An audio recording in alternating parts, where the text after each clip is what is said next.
le combat.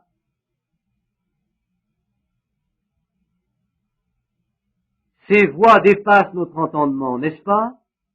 Merveilleux Seigneur, qu'il est doux de mettre en lui sa confiance. Je suis absolument certain que vous avez passé un moment merveilleux ce soir. Et il y a quelques instants, en ouvrant la porte, j'ai entendu Sœur Gertie chanter ce vieux chant « Tenez ferme, 1 heure encore seulement ». Cela m'a rappelé ma petite église, juste avant que je m'en aille, la dernière fois pour le chant missionnaire. Je vois encore l'inscription « Cherchez Dieu d'abord », ici en face, sur cette vieille poutre. Je me souviens que c'est Sammy Davidson qui l'a peinte dessus il y a environ 25 ans. Et de l'autre côté, je crois qu'il y a « Où passerez-vous l'éternité? Réfléchissez ». Et juste là, il y avait une femme au puits et Daniel dans la fosse au lion. Oh, que de choses se sont passées depuis ce temps-là. À 5 heures environ cet après-midi, j'ai été appelé d'urgence à 30 ou 40 milles dans la campagne auprès d'une mourante, une amie très chère, la mère de Georgie Carter. Et je savais qu'il y avait beaucoup de ministres pour me remplacer jusqu'à ce que je revienne. Edith a été très malade aussi. Et pendant que nous étions là-bas, le Seigneur s'est manifesté et Sœur Carter est bien loin de mourir. Aussi nous en sommes très reconnaissants. Et maintenant, c'est bientôt l'heure du service de communion. Je crois que c'est à peu près à minuit. À quelle heure avez-vous l'intention de le faire? Frère Neuville dit, quand vous voudrez, à partir de maintenant et jusqu'à 11h30, note de l'éditeur. Juste à l'heure que combien vont prendre la communion ce soir? Levez vos mains. C'est merveilleux. C'est bien. Je voudrais juste dire un mot ou deux. Je vais peut-être poser ma montre là pour 10 minutes. Dans un quart d'heure, nous commencerons le service de communion. Maintenant, l'aimez-vous? Amen. Et je sais que vous avez eu des moments extraordinaires, n'est-ce pas? Eh bien, n'est-ce pas frère Thomas Kidd et Sœur Kidd qui ont parcouru tout ce chemin depuis l'Ohio? Je pense bien qu'ils sont courageux. Oh, c'est vraiment bien. J'espère que c'est enregistré et que je l'entendrai. Vous savez qu'ils n'abandonnent pas. Ils ont presque 100 ans. Mais voir des gens comme cela, c'est ce qui me donne du courage. Pensez, je suis un vieil homme, et avant ma naissance, ils prêchaient déjà l'Évangile. Et voilà, je suis vieux, et eux, s'ils ne peuvent pas sortir et se faire entendre, ils prennent un enregistreur, et ils vont d'hôpital en hôpital, de maison en maison, prêchant l'Évangile. C'est vraiment extraordinaire. Amen. Je suis vraiment heureux pour eux, et pour tous ceux qui se réjouissent à l'avance de ce service. Maintenant, rappelez-vous, nous allons l'annoncer maintenant, Dieu voulant aussitôt que l'église sera terminée, et paraît-il ce sera vers le 10 février, eh bien, le Seigneur voulant, nous désirons prendre au moins 8 ou 10 jours ou peut-être 2 semaines pour ces 7 sceaux de l'Apocalypse. Et nous ferons parvenir des invitations aux gens qui nous visitent des alentours, de chez nous, de façon à ce qu'ils sachent suffisamment à l'avance s'ils décident de venir. Et nous serons vraiment très heureux de vous avoir ici. Et peut-être, le Seigneur nous donnera-t-il une nouvelle manifestation de sa présence, comme il le fit la dernière fois quand nous expliquions les 7 âges de l'Église. Si vous voulez prier pour quelqu'un, ne m'oubliez pas, car j'en ai vraiment besoin. Maintenant, je suis vraiment honteux de vous prendre ces 10 ou 15 minutes pour vous dire quelques mots avant de commencer, mais courbons la tête juste un moment. Seigneur Jésus, un jour, la bataille sera terminée. Il n'y aura plus de malades pour qui prier. Il n'y aura plus de pécheurs qui se repentiront. Mais Père, alors que ce jour est ce qu'il est, travaillons pendant qu'il y a de la lumière. Car l'heure vient où personne ne pourra plus travailler. Maintenant, pendant quelques instants, Seigneur, je me sentirais mal à l'aise si je ne le faisais pas, si je finissais l'année sans dire encore quelques mots. Aide-moi, Père, je te prie, à dire quelque chose qui mette du courage au cœur de ton peuple. Que nous puissions quitter cet endroit ce soir après avoir pris le souper du Seigneur et réaliser que dans le souper du Seigneur nous puisons de la force. Israël prit d'abord la communion en Égypte et marcha 40 ans sans user les chaussures ni les vêtements. Et sur 2 millions de personnes, il n'y en avait aucune qui soit faible quand ils quittèrent le désert. Seigneur, souvenons-nous-en ce soir, alors que nous nous approchons de ce grand moment. Nous t'en prions au nom de Jésus. Amen. Si je prenais le sujet sur lequel j'avais écrit pour commencer cet après-midi, nous serions encore là à 5 heures du matin. Frère Neville dit, ce serait d'accord, frère Branham, note de l'éditeur. Mais je veux simplement lire une parole de merci. Éphésiens, chapitre 6, verset 12. Et juste pendant un moment pour nous encourager. Car nous n'avons pas à lutter contre la chair et le sang, mais contre les dominations, contre les autorités, contre les princes de ce monde de ténèbres, contre les esprits méchants dans les lieux célestes. Les esprits méchants dans les lieux célestes. Et je voudrais en tirer un contexte, ou plutôt un texte de 10 à 15 minutes. Je voudrais l'appeler le combat. Un combat est une épreuve de force. Et nous, quand nous avons l'épreuve de force, nous avions l'épreuve de force, les Indiens allumaient un feu. Ils mettaient tant d'hommes de ce côté-ci de la corde, tant d'hommes de ce côté-ci, et la lutte de la traction à la corde, l'épreuve de force, tirait dans le feu ceux qui perdaient. Et maintenant, nous savons qu'il y a beaucoup de choses qui pourraient illustrer pendant quelques minutes l'idée de lutte. Mais pendant ces minutes, je vais vous parler rapidement du plus grand combat qui puisse exister. Le combat entre l'Église et Satan. Et nous voulons parler de la grande force de Dieu dans son Église. Maintenant, ce grand combat dure depuis de nombreuses années. Il a commencé au ciel, et Satan fut précipité sur la terre, et devint alors l'ennemi du peuple de Dieu. Et depuis, il a employé toutes ses forces et toute sa stratégie pour essayer de tirer le peuple de Dieu au travers du feu, ou dans son feu. Et nous savons que celui qui a la plus grande puissance, c'est Dieu.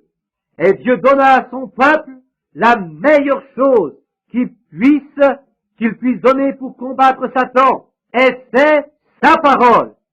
Maintenant, parce que la parole est Dieu, et qui est plus fort que Dieu? Ainsi, la parole est Dieu, et la parole devient notre force. Dieu, dans son Église, devient la force de cette Église, pour tirer Satan dans son propre feu qu'il a fait. Et la lutte à la corde continue. Maintenant, Jésus a dit en Marc 16, en mon nom ils chasseront les démons. Maintenant, je sais que c'est un vieux dicton que les gens, il y a un vieux dicton, et il n'est pas si vieux que cela. Les gens ne croient plus aux démons. Mais ce qu'il faut faire, à mon avis, c'est connaître son ennemi. Et connaître son ennemi est s'entraîner pour le combat que vous aurez quand vous le rencontrerez. Et connaissez-le, connaissez sa force, puis entraînez-vous pour le combat que vous aurez quand vous le rencontrerez. Car une chose est certaine, vous le rencontrerez. Aussi, entraînez-vous pour le combat. Maintenant, s'entraîner pour un combat, c'est exactement comme pour un boxeur. Il va rencontrer son ennemi là-bas dans le combat pour lutter. Un bon combattant, généralement, connaît et étudie son adversaire. Il étudie ses coups, il sait où il vise, s'il se penche en avant ou en arrière, s'il est droitier, s'il est gaucher, il étudie tout cela. Et alors, s'il est un bon combattant vif, on lui procure un partenaire de combat qui se battra exactement comme se battra son adversaire, pour qu'il connaisse tous ses coups quand il sera face à lui. Et je pense que c'est une bonne chose pour les chrétiens de faire cela. C'est bien. Et maintenant, si vous voulez commencer à vous entraîner, commencez avec Jean 3,16, la règle d'or. Commencez donc avec cela, et cela va vous amener sur le ring. Et ensuite, entraînez-vous pour les coups de chaos, parce que vous allez en avoir besoin. Tout le monde sait cela. Il faut vous entraîner à frapper votre ennemi. Et Dieu se sert toujours de sa parole. Nous devons nous rappeler que Dieu se sert de sa parole pour vaincre ses ennemis. Si Dieu avait pu penser ou avait pu donner à son peuple quelque chose de mieux pour vaincre l'ennemi, il l'aurait fait. Aussi, comme je dis toujours, quand Dieu prend une décision, c'est la meilleure qui soit. Il ne change jamais ses décisions. Ainsi, la première décision que Dieu donna à son peuple dans le jardin d'Éden pour combattre l'ennemi, c'était sa parole. Ils étaient fortifiés par sa parole. Et maintenant, l'ennemi va étudier notre stratégie avec la parole. Et Satan étudia tout cela si parfaitement que lorsqu'il s'approcha d'Ève, il possédait la meilleure stratégie dont il pouvait se servir contre elle. Et c'était de raisonner avec la parole. Maintenant, vous ne voudrez jamais raisonner avec la parole de Dieu. Croyez-la seulement. N'essayez pas de l'expliquer, n'essayez pas de la définir. Vous ne pouvez pas définir Dieu, et Dieu est la parole. Elle est faite pour être crue. Et c'est notre force d'accepter simplement la parole. Et tout le monde sait qu'une graine dans un bon terrain produira selon son espèce. Et nous prenons simplement la parole. Et maintenant, Ève commença à s'arrêter pour raisonner quand elle lui cita la parole. Dieu a dit, vous n'en mangerez pas, car le jour où vous en mangerez, vous mourrez. Oh, Satan était toujours d'accord avec elle. Il dit, certainement, c'est cela. Mais il dit, tu vois, tu as besoin d'une nouvelle lumière. Quelque chose un peu différent de ce que Dieu a dit. Et si tu le fais, tu seras simplement un peu plus intelligente. Tes yeux s'ouvriront. Mais elle dit, bien, mais Dieu a dit que nous mourrions. Il dit, oh, certainement. Voyez, nous y sommes. Simplement ce petit peu. Certainement, vous ne mourrez pas. Mais Dieu a dit que vous mourriez, et c'est terminé. Et c'est cela qui a brisé cette corde de lutte, et qui a tiré toute la race humaine dans la mort. Parce que Ève écouta un raisonnement contre la parole de Dieu. Maintenant, c'est une honte qu'elle l'ait fait, mais c'est fait. Mais maintenant, nous sommes toujours fortifiés, et ceci dans le Seigneur Jésus. Nous savons que Dieu nous a donné sa meilleure protection, simplement se confier en sa parole. Vous savez que beaucoup disent que le diable n'existe pas. Ils pensent que c'est simplement une idée. Ils croient cela. Et il y a des gens qui croient que le Saint-Esprit est une bonne idée et que le diable en est une mauvaise. Mais si vous voulez le remarquer, lorsque la Bible parle du Saint-Esprit, elle dit, lorsque lui, le Saint-Esprit, sera venu. Et lui est un pronom personnel, voyez-vous? Ainsi lui est une personne, et le diable est une personne, et les démons sont des personnes. Oui, ce sont des démons, et ils viennent de beaucoup de manières.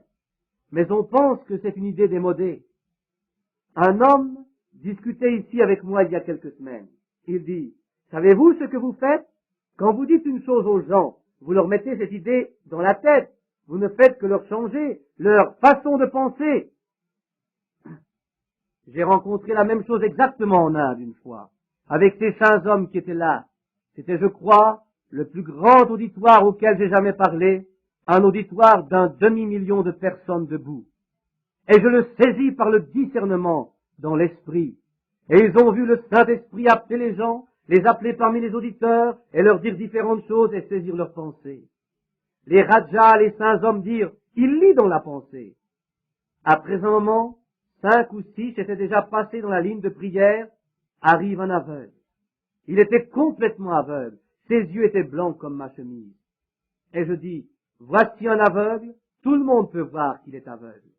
Et je dis, si je peux l'aider, je vais le faire.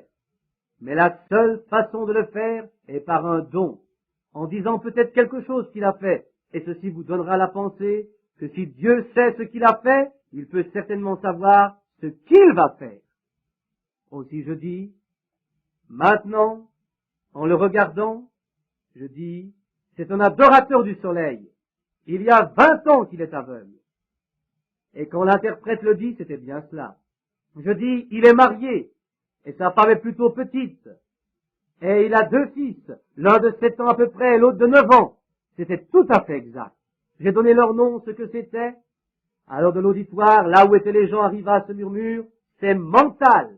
C'est quelque chose de psychique qui permet de lire dans leurs pensées. Alors je pensais, Seigneur, veux-tu m'aider? J'ai besoin de ton aide, Seigneur. Ces gens sont en train de cataloguer cela comme de la télépathie. Et ce n'en est pas. Tu le sais, Seigneur. Pourtant, je vais leur donner ce verset où Jésus dit qu'il ne fait rien avant que le Père ne lui montre. Et alors, je me tournai vers l'homme pour le regarder encore. Je le vis là, au-dessus, dans une vision, avec une vue aussi bonne que la mienne. Je pensais, maintenant c'est le moment. Je dis, cet homme est un adorateur du soleil et il est devenu aveugle. Et je dis, maintenant il y a des prêtres musulmans, il y a les prêtres des chiites et des djinns et des différentes sortes de religions, Bouddha. Maintenant cet homme désire recevoir la vue. On peut dire qu'il adorait la création plutôt que le Créateur. Je le crois aussi. Mais nous sommes ici ce soir. Je dis, et aujourd'hui nous sommes allés. J'ai été reçu dans le temple des djinns où il y avait des gens de 17 religions différentes pour m'interroger et tous étaient contre Christ. Tous. Et je dis, maintenant, et beaucoup d'entre vous, hommes, étiez là-bas. Maintenant, si nous avons tort de croire en Christ, cet homme désire avoir raison. Et certainement le Dieu de la création qui a fait le monde est le seul qui puisse lui rendre la vue. C'est logique. Et je dis, maintenant si quelqu'un de vous ici, l'islam ici est la principale religion, si le prêtre musulman veut venir et lui rendre la vue, alors je suivrai l'islam, ou si le prêtre de Bouddha veut venir et lui rendre la vue. Mais que le Dieu qui l'a créé, le Dieu de quelqu'un, quelque part, car il doit exister, nous ne pouvons pas avoir de création sans créateur, et il faut un créateur pour créer la vue dans ces yeux-là. Il y a 20 ans qu'il est aveugle à force de regarder le soleil, pensant qu'il irait au ciel s'il le faisait. L'homme avait fait cela par ignorance. Je dis, vous prêtre de Bouddha, que feriez-vous? Vous changeriez simplement sa manière de penser. Vous diriez qu'il a tort, car eux, ils adorent leurs ancêtres disparus. Et je dis, maintenant vous penseriez, vous diriez qu'il avait tort, mais que feriez-vous? Vous changeriez sa façon de penser. Et je dis, que feraient les musulmans? Ils changeraient sa façon de penser. Les chiites, les djinns, etc. Ils changeraient sa façon de penser. Je dis, nous avons la même chose aux États-Unis. Les méthodistes veulent que tous les baptistes deviennent méthodistes. Et les pentecôtistes veulent faire de tous les méthodistes des pentecôtistes. C'est un changement de pensée. Mais ce n'est pas ce dont nous parlons. Nous parlons de Dieu, le Créateur. Et je dis, certainement le Créateur parlerait. Et maintenant, je n'aurais pas dit cela si cette vision n'avait pas été là. Certainement pas. Et maintenant, je dis, maintenant, si celui que nous reconnaissons pour Dieu vient lui redonner la vue, et je dis, et maintenant qu'un prêtre, un raja, un saint homme, ou n'importe qui que ce soit vienne lui rendre la vue, et je suivrai votre philosophie. Vous avez fait un converti. Et je n'ai jamais vu un groupe de gens aussi silencieux. Voyez, personne ne le fit. Et je dis, pourquoi ne dites-vous rien maintenant? La raison de ce silence, la voici. Vous ne pouvez pas le faire, ni moi non plus. Mais le Dieu du ciel, qui ressuscita son Fils Jésus, dont nous sommes les serviteurs, vient de me montrer en vision que cet homme allait retrouver la vue. Voyez, je dis, maintenant si cela n'arrive pas, vous pouvez me chasser de l'Inde. Mais si cela arrive, chacun de vous doit sa vie à Jésus-Christ. Je voudrais vous demander combien ici donneront leur vie à Christ si cet aveugle recouvre la vue. Vous voyez que niveau prêtre, ni personne ne s'est présenté. Pourquoi ne le font-ils pas si leur religion est si grande et si bonne? Pourquoi n'y a-t-il personne pour venir dire quelque chose? Personne ne vient. Je dis, donc vous gens ici dehors, si vous voyez cet aveugle qui se tient ici, un docteur vint pour lui examiner les yeux, il secoua la tête et dit, il est aveugle. Alors je dis, certainement il est aveugle. Mais je dis, si Dieu lui donne la vue, combien de vous serviront Jésus-Christ? Et aussi loin que je pouvais voir, c'était un océan de main noire. Je me tournai vers l'homme et dis, Seigneur Jésus, montre-leur que tu es Dieu. L'homme me prit par le cou, et le maire de Bombay était assis là, il le prit par le cou, il voyait aussi bien que possible. Qu'est-ce? C'est une puissance véritable. Dieu est Dieu et Satan est Satan.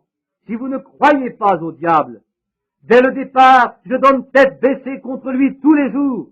Ne me dites pas que le diable n'existe pas, parce que j'en sais quelque chose. Je dois le combattre tous les jours.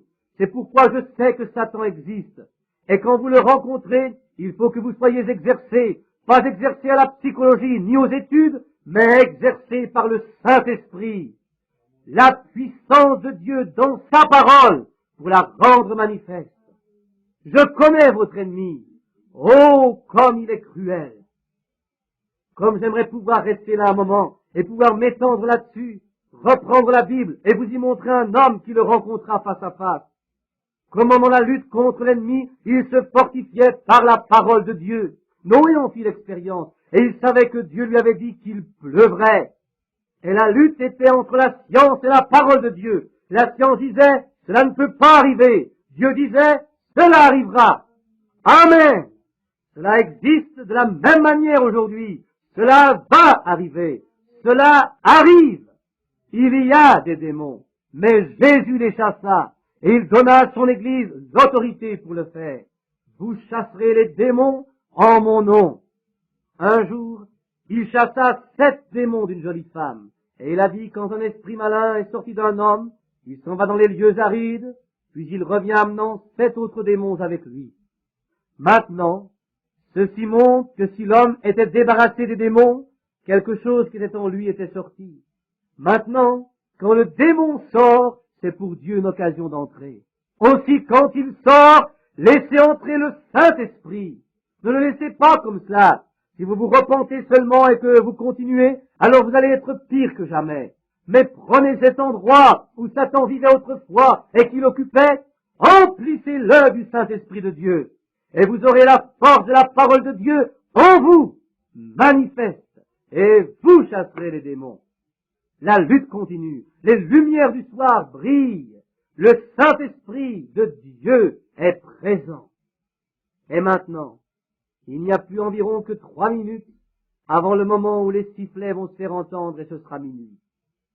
Alors, lorsque nous quittons cette salle pour aller chacun chez nous, dans nos foyers, et pour rencontrer dehors, pour rencontrer le monde, n'y allons pas comme nous l'avons fait auparavant.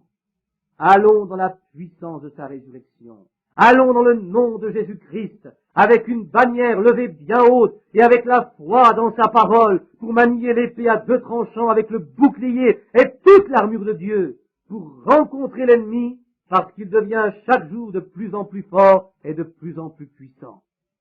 Alors que l'ennemi entre comme un fleuve, l'Esprit de Dieu élève un étendard contre lui. Si nous sommes arrivés à la fin de ces choses et si les mystères de Dieu ont été achevés avec nous, nous cherchons plus de force, une force pour l'enlèvement, pour rencontrer une force plus grande qui enlèvera l'Église et l'emmènera dans la gloire. Nous devons l'avoir. Commençons 63 avec ce défi.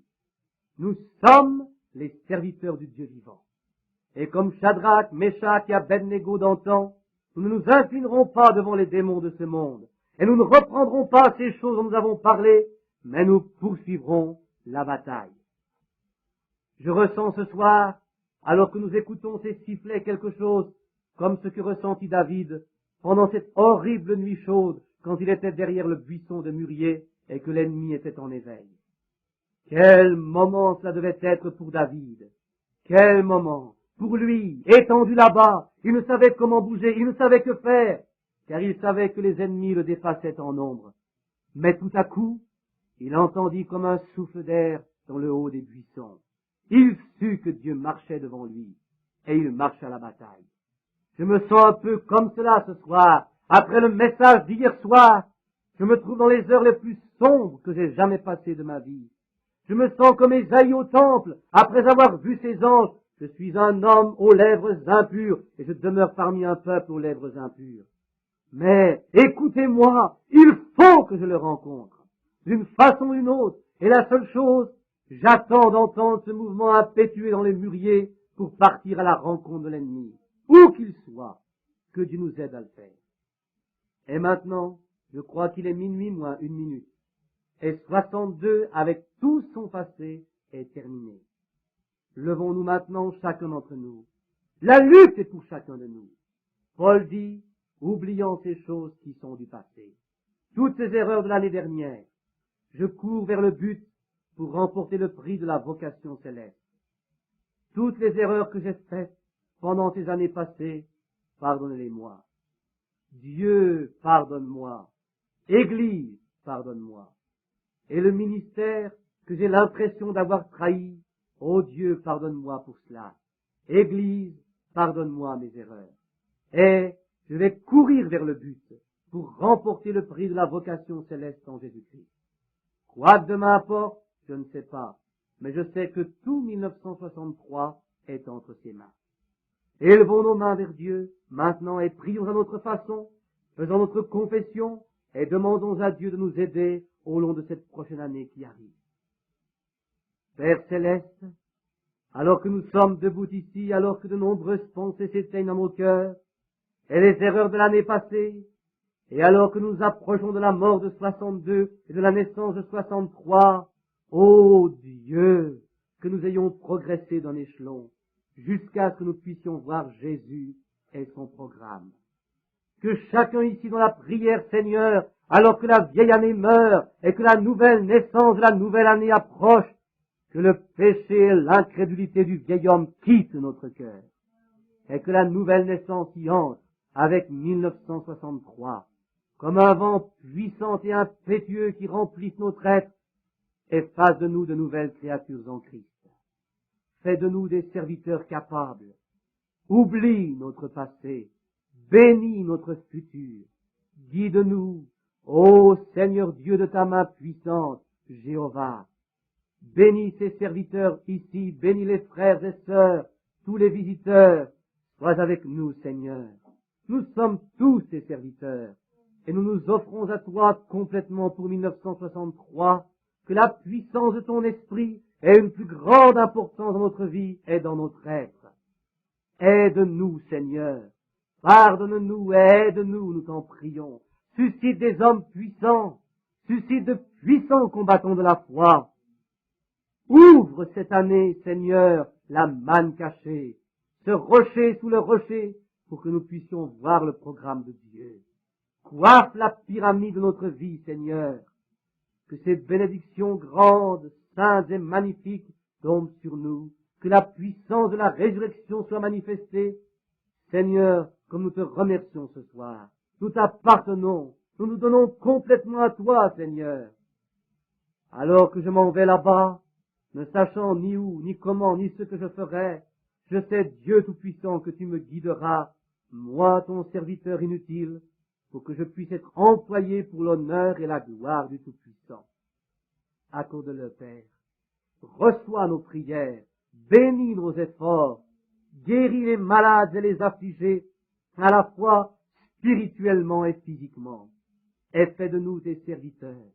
Nous sommes l'argile, tu es le potier. Forme-nous chacun à ta manière, pour que nous puissions nous ajuster tous ensemble avec Jésus-Christ comme des membres de son corps. Car nous le demandons au nom de Jésus, pour lui et pour l'Évangile. Amen et Amen.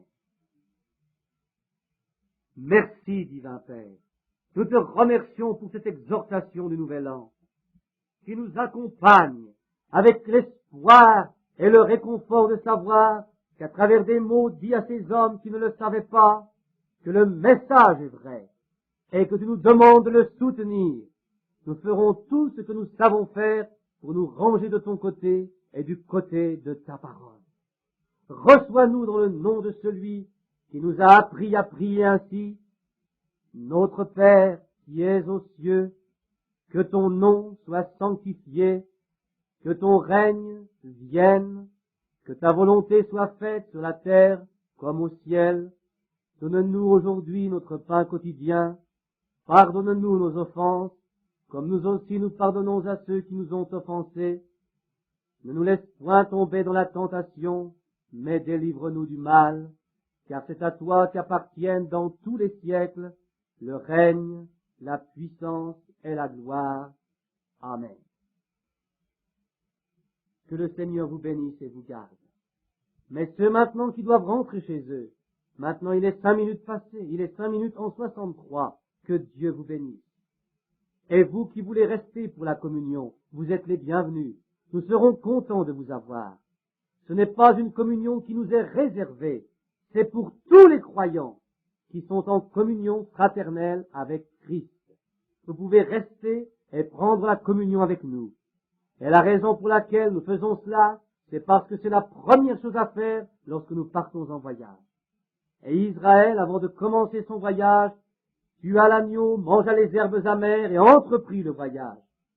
Et je pensais, comme c'est à propos ce soir, l'agneau a été immolé, il a été préparé, c'est la fête, et il est minuit. C'est à minuit, vous savez, qu'il mangeait. faisons de même. Vous qui désirez rester avec nous et vous préparer pour le voyage à venir qui se prépare, nous serons heureux de vous avoir. Dieu vous bénisse. Et ceux qui doivent partir maintenant, vous pouvez rentrer chez vous, et le Seigneur soit avec vous, jusqu'à ce que nous nous rencontrions de nouveau. Amen. Les autres peuvent s'asseoir, et nous allons commencer la communion. La sœur va... Très bien, monsieur.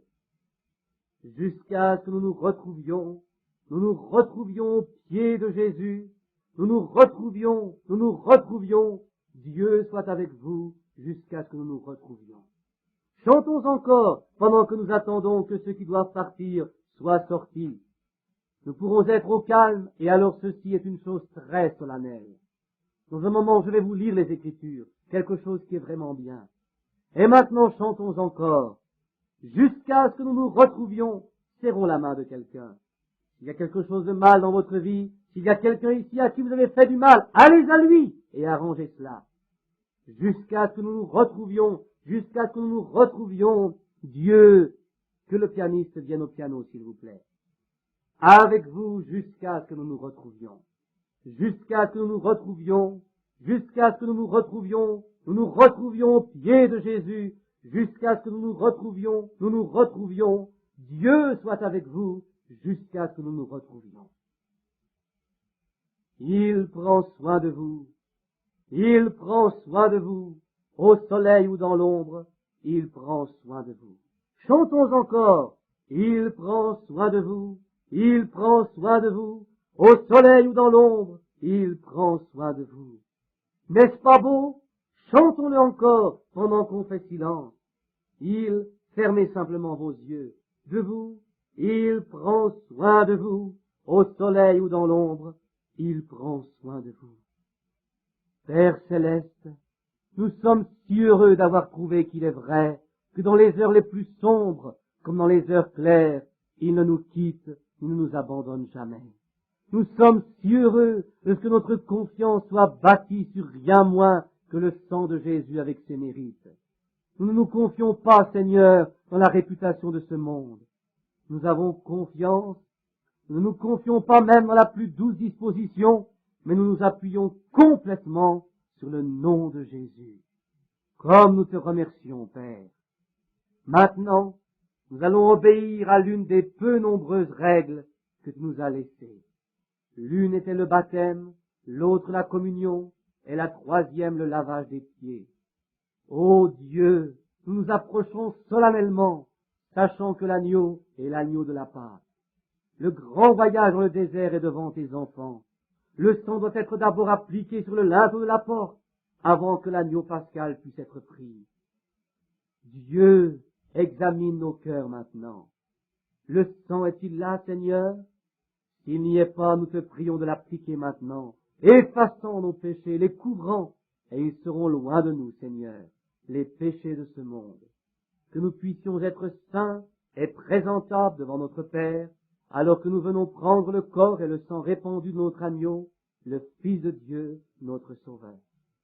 Sonde nos cœurs alors que nous lisons, Père, puis fais-nous tiens, car nous le demandons au nom de l'agneau, Jésus-Christ. Amen. Dans le livre des Corinthiens, le 11e chapitre, je désire lire quelques versets en commençant au 23e verset. Je lis ceci, c'est Paul qui parle à l'église de Corinthe.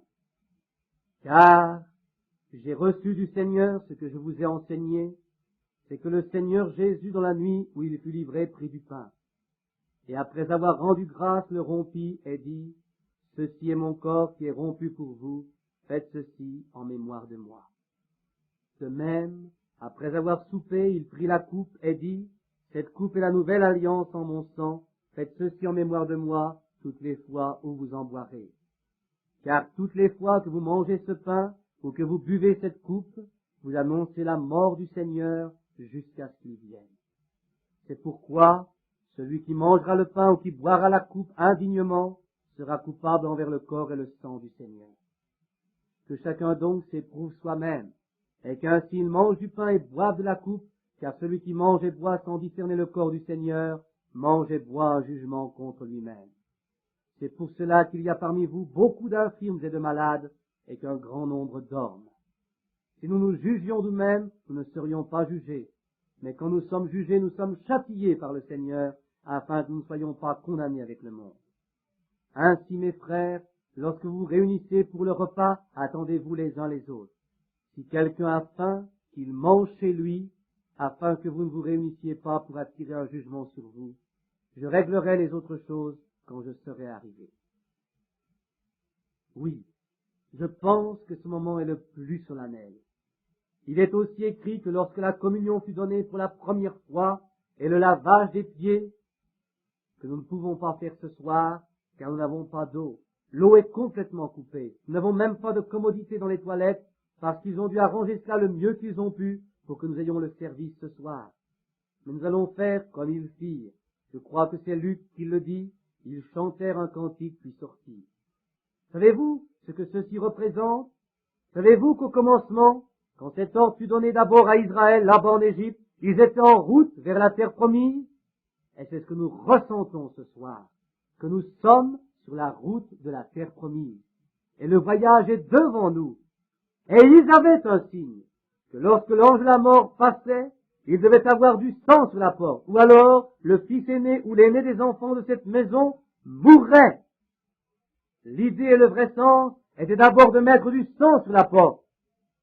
Avez-vous remarqué, comme Paul en parle ici, celui qui mange indignement, mange et boit une condamnation contre lui-même, ne discernant pas le corps du Seigneur. Ce qui veut dire la même chose que la mort. La mort spirituelle pèse sur la personne qui participerait au souper du Seigneur indignement. Ce serait de sortir et boire et vivre comme tout le monde et de venir ensuite à la table du Seigneur. Nous ne devons pas faire cela. Maintenant, lavons nos cœurs et nos mains et nos esprits de pensées mauvaises, de façon à venir à la table du Seigneur saint et avec respect, car nous savons que nous nous lions à notre sacrifice, Jésus-Christ, qui est notre seul salut. Et maintenant ce soir, voici la façon dont nous faisons ceci. Un des anciens se tient là, frère Zabel. Et je crois, frère Zabel, ce soir, si vous voulez bien, appelez d'abord de l'estrade, pour que ces personnes puissent venir de l'estrade, et former votre première ligne ici, si vous voulez. Maintenant, frère Zabel va vous diriger dans un moment, aussitôt que nous aurons demandé la bénédiction sur la communion. Ce pain cachère fait par un chrétien est sans levain. Et si vous remarquez, quand vous le mettez dans la bouche, il est très rugueux pour être amer. Il est ridé, brisé. Il signifie le corps brisé et rompu de notre Seigneur Jésus. Oh, quand j'y pense simplement, j'ai l'impression que mon cœur va s'arrêter. Quand je pense qu'il fut meurtri et frappé, l'innocent Fils de Dieu. Savez-vous pourquoi il fit ceci? Parce qu'il était coupable. Il devint moi, un pécheur, pour que par sa grâce, je puisse devenir semblable à lui, un fils de Dieu. Quel sacrifice! Courbons la tête. Dieu très saint, j'ai dans ce plat de métal ce soir, ce pain qui représente le corps brisé, meurtri, frappé de notre Seigneur. Quand le prophète s'écria, il fut blessé pour nos transgressions, meurtri pour nos iniquités. Le châtiment qui nous donne la paix est tombé sur lui, et par ses meurtrissures nous sommes guéris. Oh, comme nous nous rappelons cela, Seigneur, alors que je me lie à ce sacrifice ce soir, ainsi que cet auditoire, Seigneur, à ce sacrifice, afin que nous nous souvenions de notre Seigneur, de sa mort et sa flagellation, et de tout ce qu'il supporta pour nous, alors que nous mettons ce pain dans notre bouche.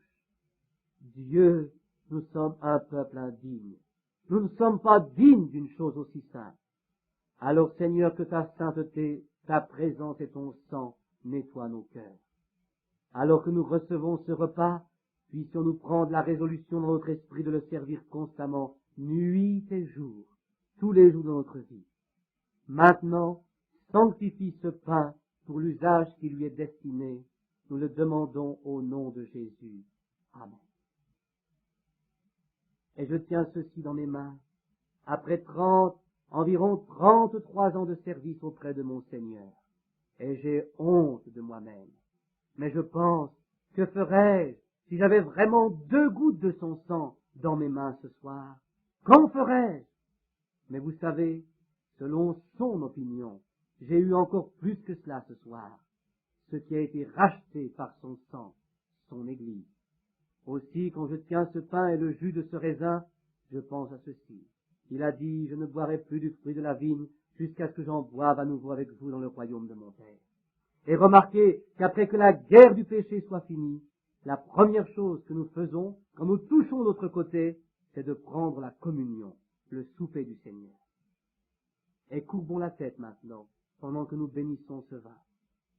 Notre Père céleste, quand je pense que je tiens ce vin ici, qui représente le sang de Jésus, que mes péchés ont disparu dans le flot de ce sang, ils sont jetés dans la mer de ton oubli pour être oubliés à jamais.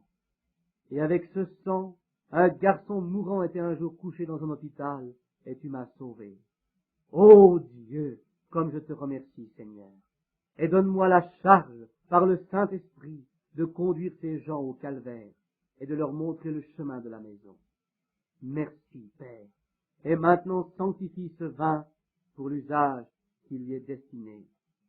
Et que tous ceux qui prennent part à ce sacrement ce soir reçoivent la force spirituelle et physique pour le voyage qui est devant nous, car nous le demandons au nom de Jésus. Amen. La communion est servie à la congrégation. Il y a un espace vide sur la bande. Note de l'éviter. Être là et regarder les familles venir, c'est de cette façon que ce sera un jour. Famille par famille, rang par rang, groupe par groupe, un par un. Quand nous le rencontrerons, quel moment merveilleux. Quand toutes ces vies humaines qui ont été sur terre, qui ont cru en lui, qui se sont confiées en lui, se rencontreront là-bas ce jour-là. Est-ce que ce ne sera pas merveilleux? Nous ne pouvons pas faire le lavage des pieds aujourd'hui à cause de l'eau. Nous n'avons pas suffisamment de commodités actuellement, mais nous pensons qu'elles seront bientôt installées. Ils travaillent bien et vite au nouveau tabernacle. En quelque sorte, je pense qu'il est très à propos d'avoir la communion le premier jour de l'année comme cela à cette heure. Maintenant, vous qui n'êtes pas de cette ville, conduisez bien prudemment demain en rentrant chez vous. Que Dieu vous accompagne. Et vous ici de ce pays, que Dieu soit avec vous et vous aide. Et maintenant, le Seigneur voulant, je dois partir pour cette prochaine réunion bientôt en Arizona, puis Dieu voulant, je serai de retour avec vous pour les 7 sauts, comme je l'ai promis. Je désire certainement vos prières. J'ai vraiment besoin de vous. Aussi, n'oubliez pas de prier pour moi. Et que tout aille bien pour vous. Et j'apprécie certainement votre présence et comment vous avez écouté ce que je vous ai dit dans l'Évangile. Je crois que nous faisons un changement maintenant, et je vous remercie pour votre bonté. Et beaucoup parmi vous parcourent des kilomètres et des kilomètres pour venir entendre une simple personne comme moi qui essaye d'apporter la parole de Dieu. Je suis sûr que vous êtes venus pour écouter quelque chose de plus important que moi, car je n'ai rien à présenter. Je n'ai ni éducation, ni personnalité, il n'y a rien en moi. Alors, quand je vois des gens parcourir des centaines de kilomètres, rester debout et attendre ici à 2 heures du matin, ce n'est pas pour quelque chose que j'ai, c'est Christ. Je suis si heureux que vous l'aimiez, et je l'aime aussi. Et ensemble nous l'aimons. Et parce que nous l'aimons, nous n'aurons jamais à nous séparer. Nous pouvons être séparés pour un peu de temps ici, alors que le temps passe, mais nous serons réunis. C'est mon ambition d'essayer de mener les gens à cet endroit. Et maintenant, commençant la nouvelle année, je ne veux pas vous dire heureuse année, je veux vous dire Dieu vous bénisse. Et s'il le fait, c'est tout ce dont nous avons besoin pour l'année qui vient. Et je crois qu'il le fera. Et maintenant, nous allons essayer pendant cette nouvelle année, s'il m'épargne, s'il vous épargne par sa grâce, j'espère être un meilleur pasteur l'année prochaine que je n'ai été cette année. J'espère être un meilleur serviteur de Christ. J'essaierai de toutes mes forces de vivre plus près, plus fidèle, pour apporter le message. Comme il me le donne, je vous l'apporterai du mieux que je pourrai. Je ne retiendrai rien de ce qu'il désire que je vous donne. Je ferai tout ce que je saurai faire. Et je sais que vous ressentez la même chose. Vous sentez que nous désirons tous travailler ensemble maintenant, car les lumières du soir se voilent et le soleil se couche. la terre se refroidit, et nous savons que spirituellement l'Église se refroidit et que les réveils sont terminés. Nous ne savons pas ce qui va arriver, mais nous nous confions dans le Seigneur pour cela, quoi qu'il arrive. Et maintenant, comme quelquefois je veux que vous vous rappeliez que le tabernacle, ici, a un des plus grands pasteurs qu'il y ait dans le monde, frère Orman Neville, un homme de Dieu, un homme de bien. Et pendant mon absence, frère Neville s'occupe de tout exactement comme j'aime que ce soit. Les administrateurs, les diacres, etc. doivent rester à leur tâche comme ils le font. Et ceci est notre quartier général. C'est ici que nous demeurons. Billy Paul ne viendra pas avec moi. Il n'y sera que pour la réunion et reviendra ici. Le travail est tout accompli ici exactement de la même façon. Je vais simplement là-bas, cela ne veut pas dire que je vous quitte. Je m'en vais simplement. Comprenez-vous? C'est une vision. Je ne sais pas ce que cela veut dire. J'ai confiance et je crois que ce sera pour l'avancement de toute l'Église. Et je sais que c'est mieux pour nous tous si nous suivons les directives du Seigneur. C'est tout ce que nous savons faire. Ce n'est pas facile pour moi. Je me souviens qu'autrefois j'ai dû aussi m'éloigner de l'Église. Certains d'entre vous qui sont là depuis longtemps s'en souviennent comme j'avais du mal à le faire. J'aime les gens. Quand j'étais un petit garçon, je n'étais pas aimé. Personne n'avait d'affection pour moi quand j'étais petit. Et moi, quand je trouvais quelqu'un qui m'aimait, je pensais que j'aurais voulu mourir pour lui. Et maintenant, parce que quelqu'un vous aime, parce que quelqu'un prend soin de vous, un jour, je grimpais à un poteau, et mon crochet a glissé sur un vieux poteau de cèdre, et le nœud était haut. Je l'ai accroché avec mon éperon, et je me suis retourné. Je suis tombé de 15 pieds de haut, et j'ai accroché mon bras. Une femme a crié, et elle s'encourageait en quelque sorte. J'ai toujours aimé cette femme, car elle s'inquiétait de moi. Elle était quelqu'un qui s'inquiétait des autres. Et moi, j'ai toujours pensé, ceux qui s'inquiètent de moi, je les aime. Et ici, il y a quelque temps, j'étais en ville, je pensais aux jours passés et à ce que Dieu a fait pour moi. Et certainement, je l'apprécie. Et je vous remercie pour votre affection et votre amour fraternel. Et je n'essayerai jamais de mal vous diriger. Ce sera toujours le droit chemin, autant que je le sache.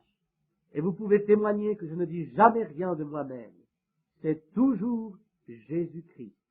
Voyez, j'ai essayé de me tenir aussi près de la parole que je savais le faire, de vous conduire et de vous guider vers cet endroit. Et je vous remets maintenant aux mains de Frère Neville, d'abord entre les mains de Dieu, et ensuite aux soins de Frère Neville, pour être le pasteur de cette église et garder l'héritage jusqu'à ce que je puisse avoir cette réunion et revenir vers vous à nouveau. Confiant qu'à ce moment-là, je pourrai vous apporter une grande révélation de Dieu qui fera tressaillir tous les cœurs et glorifiera l'Église de Dieu. Nous prenons habituellement la communion, je ne veux rien dire de plus. Vous savez ce que je ressens. Je crois que nous devrions chanter tout de suite ce chant. Ma foi, regarde à toi, agneau du calvaire. Et tandis que nous sommes debout et chantons, serrons-nous la main les uns les autres et disons, Dieu vous bénisse. Ma foi, regarde à toi, Sauveur divin, entends ma prière et efface toutes mes fautes. Je suis tout à toi. Maintenant, levons les mains vers lui. Ma foi, regarde à toi, agneau du calvaire, Sauveur divin, entends ma prière et efface toutes mes fautes. Oh, qu'à partir de ce jour, ce soit tout à toi. Jusqu'à ce que nous nous retrouvions, que nous nous retrouvions au pied de Jésus, jusqu'à ce que nous nous retrouvions, que Dieu soit avec vous, jusqu'à ce que nous nous retrouvions. Jusqu'à ce que nous nous retrouvions, que nous nous retrouvions au pied de Jésus, jusqu'à ce que nous nous retrouvions, que nous nous retrouvions, Dieu soit avec vous, jusqu'à ce que nous nous retrouvions. Courbons la tête maintenant. Frère Neville, voudriez-vous prier alors que nous nous séparons?